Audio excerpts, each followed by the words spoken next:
Hello friends, welcome to Creator King. Believe it or not, today more than one invention will revolve around this watermelon. What, do you think I was eating pure crap? Of course we can fit, right Kevin? Kevin, stop those Pringles! With a box cutter, or even better if you have a kitchen knife, make a couple of small holes in the fruit on both sides. Through the holes, we will grind the pulp inside using a hard, powerful wooden stick until its contents become almost completely liquid. After all, it's supposed to be 80% water. Once it's empty, proceed to fill it like a birthday piñata with lots and lots and lots of Mentos. I think you know what happens when an invention or experiment involves this brand of mints. Yes! Our watermelon will go boom, boom, boom! And our wallet will cry from buying so many of these. Is this enough, Kevin? Or should I add more? I don't know. You're the one with the ideas. We'll need an empty Coca-Cola bottle, which we'll fill with Mentos until it can't take any more. I have seen so many videos on the internet doing experiments with these candies, where they blow up objects, create rockets, or simply let the liquid fly upwards with the pressure. I wanted to do it at least once. The next steps are fairly obvious. This is an experiment, so you'd better get comfortable, make some popcorn, and enjoy the show. Wait for it. It's about to happen. In one more second. Ah! Holy Mother of God! That was a good scare. I shouldn't have gotten so close. Now I have watermelon innards all over the place. Let's see it one more time in slow motion. That one up there is a pretty big piece. Give me another kamikaze watermelon. For the following invention, we'll need a screw cap from any water or soda bottle. With a soldering iron, create a small hole right in the center. And look for a toy engine like the one you see on the screen. Directly connect the wires to the two pins on the motor by melting solder on them. Then put the cap on one of the pivots. Get your stash of super glue and apply some between the cap and the pivot. Popsicle sticks are here to stay. Cut the rounded end off the stick and use the cap to measure a little more than the diameter. Create a hole, insert a small piece of this pointed stick, then secure it with glue. Apply a little bit more on the edge of the cap to join it to the wooden structure we have just assembled. Look how it spins at 1,000 revolutions per second. The first piece of the overall structure of our invention will be this mega clothespin. Glue the clamp to prevent it from opening. Then dismantle a normal size clothespin and cut a tiny section of it. Apply glue on the giant clamp to attach the smaller piece and then attach the motor to that. Take a popsicle stick and chop it in half. With the mini drill, create two holes, one at each end. Cut a small piece of a stick or toothpick and insert it into the hole closest to the straight edge. We'll need a soda can, which in this special case will be Pepsi. You know, I think I'm starting to become fond of it. It reminds me of when I used to play Pepsi Man on the original PlayStation as a kid with my uncle. What good times! With a pair of scissors, remove the irregular edges of the can and cut a sheet, but not too wide. You'll need a blade from a saw like this one, which you can buy in any hardware store. Put it on the Pepsi can aluminum sheet and cut the excess off both ends.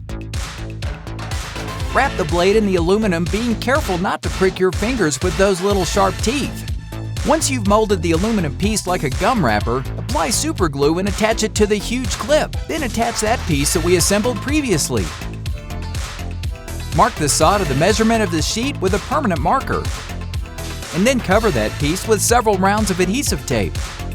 This thick wooden stick will become the grip for our powerful electric saw. Use a pencil to mark a standard measurement to fit in your giant hand. Cut it and apply more glue where we'll attach another long piece. Close the handle with this mini trunk and you'll have a safe way to hold your invention. Remember, I said electric, so the next step would obviously be the electric circuit. Now, with the components on hand, let's connect the wires to the 9-volt alkaline battery. Glue it down and connect the wires together, Harry Potter style. Ooh, yes! It feels so good to have one of these in my hand. I feel powerful. All those who have ever dreamt of being a furry lumberjack in the fierce Canadian wilderness can start making their wish come true with this little toy.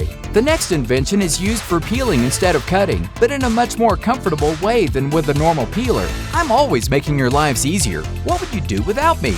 With a permanent marker and a ruler, mark 2 lines forming across as close to the center as possible. With any sharp object closest to you, make a hole in the center of the base of the Pringles container and shine it with some toilet paper. Did anyone here collect bottle caps as a kid besides me? I had several Coca-Cola caps. I don't know what I saw in them, but I liked them a lot. Not to mention that I also had some old glass bottles of the same brand. The designs were very nice. Continue pasting them in lines as you see on the screen. Next, saw a piece from a wooden stick, which we'll have to insert into the hole at the bottom of the Pringles container and secure it with some instant glue. Finally, in order to start processing our food, loosen the grip on your drill and insert the wooden piece. Now take the potato of your choice and cut it in half so that it fits easily in our food processor. Close the lid and activate the spin mode on the drill to easily remove all the skin from the potato.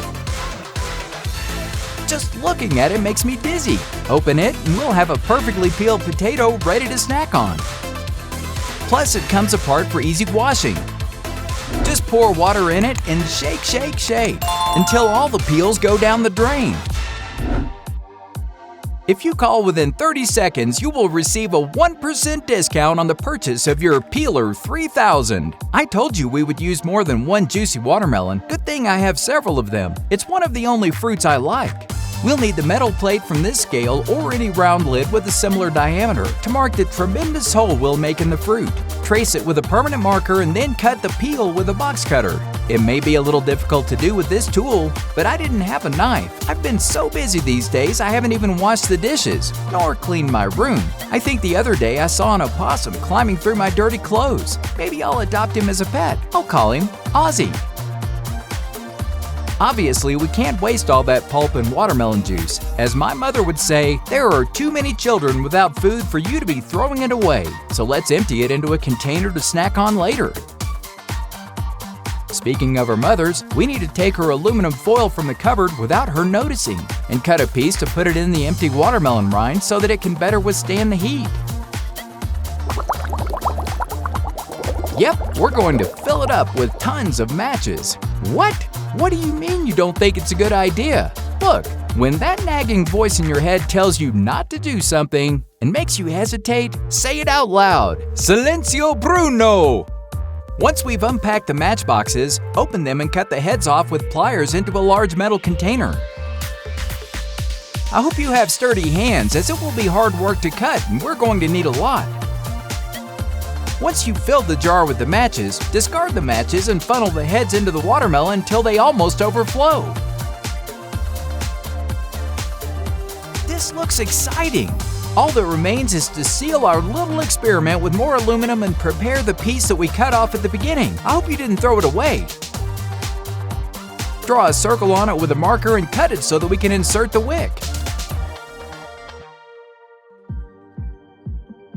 Place the lid over the hole in the watermelon and apply tons of hot glue around it to make it as tight as it was in the beginning. Cut off any excess aluminum foil and with a giant toothpick, make space inside the watermelon to insert the wick. Ready to go out and have some fun? I recommend you to do this outdoors and in complete darkness to better appreciate the magic of these sparks. I'm sure this experiment would be the main attraction at a Hawaiian party. Don't ask me why it reminded me of that kind of celebration. It was just the first thing that came to mind. It also looks similar to the casuelitas, or little pots they sell in my country. They are fireworks that come in a container the shape of a cooking pot. You can see that they are very original with names. Thanks for watching our inventions made out of household items today. Follow my channel if you'd like to learn more about making simple yet incredible inventions. Also, click on the link to see more videos about my amazing inventions. Click on the link to subscribe to my channel so that you don't miss any of my videos. Thank you so much for watching this tutorial.